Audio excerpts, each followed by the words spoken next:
சற்று முன் கிடைக்கப்பெற்ற மிக மிக முக்கியமான செய்தி ஒன்று வெளியாகி உள்ளது. அதிமுகவின் தலைமை கைமாறியது ஓபிஎஸ்ஸின் கைக்கும் அல்லது செங்கோட்டையன் கைக்கும் செல்ல பாஜக முடிவு எடுத்துள்ளது.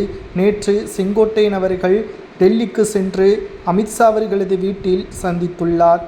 அனைத்திந்திய அண்ணா திராவிட முன்னேற்றக் கழகத்தின் பெருவாரியான தொண்டர்கள் பிரிந்து கிடக்கிறார்கள். செங்கோட்டையன் அவர்கள் பல்வேறு உண்மைகளை அமித்ஷா அவர்களிடம் தெரிவித்துள்ள நிலையில் எடப்பாடிக்கு ஆதரவாக 4-5 மூத்த நிர்வாகிகள் மட்டும்தான் செயல்படுகிறார்கள். நீங்கள் பாஜக ஒட்டுமொத்த எதிர்ப்பையும் அதிமுகவிடம் காட்ட வேண்டும். கூட்டணி உடைந்தாலும் பரவாயில்லை, நாங்கள் இருக்கிறோம் என்பதற்கேற்ப செங்கோட்டையன் அவர்கள் கூறியுள்ளார்.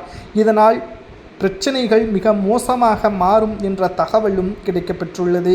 எடப்பாடி பழனிசாமியிடம் இருக்கக்கூடிய அதிமுகவின் தலைமை செங்கோட்டையன் அல்லது ஓபிஎஸ் கையில் தலைமாறும் என்ற மிக முக்கியமான தகவல்களை நம்மால் பார்க்க முடிகிறது.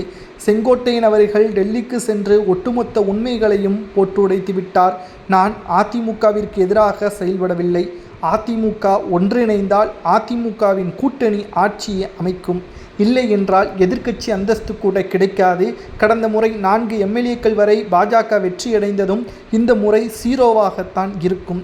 இது அதிமுக பாஜகவிற்கிடையே இருக்கக்கூடிய நட்பையும் கிட்டத்தட்ட மிக மோசமான முறையில் மாற்றும்.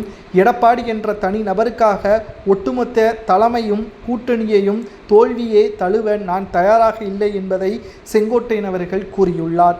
ஒரு கட்சி என்றால் அதற்கு தொண்டர்கள்தான் பக்கபலமாக ஒரு மிக முக்கியமாக தூணாகவே இருக்கிறார்கள். தலைமை சரியில்லை என்றால் நிச்சயம் தொண்டர்கள் தலைமையின் பேச்சை கேட்கவில்லை என்றால் அந்த கட்சி தோல்வியை மட்டும்தான் தழுவும் என்பதை செங்கோட்டையன் அவர்கள் ஆதாரத்துடன் தெரிவித்துள்ளார். கிட்டத்தட்ட 24 நிமிடங்கள் இந்த சந்திப்பு நடைபெற்றிருக்கிறது. செங்கோட்டையனுக்கு ஆதரவாக அமித்ஷா மற்றும் பாஜகவின் மூத்த நிர்வாகிகள் ஆதரவுகளை தெரிவித்துள்ளனர். இதனால் அதிமுகவின் தலைமை ஓபிஎஸ் அல்லது செங்கோட்டையனுக்கு கைமாறும் என்ற தகவலும் தற்பொழுது கிடைக்கப்பெற்றுள்ளது. இதை பற்றி உங்களது கருத்துக்களை கூறுங்கள். அல்லது எடப்பாடியே அதிமுகவின் தலைமை வகிக்கலாமா என்பதை அதிமுகவின் தொண்டர்களாகிய நீங்களே கமெண்ட் வாயிலாக கூறுங்கள், தெரிந்து கொள்வோம்.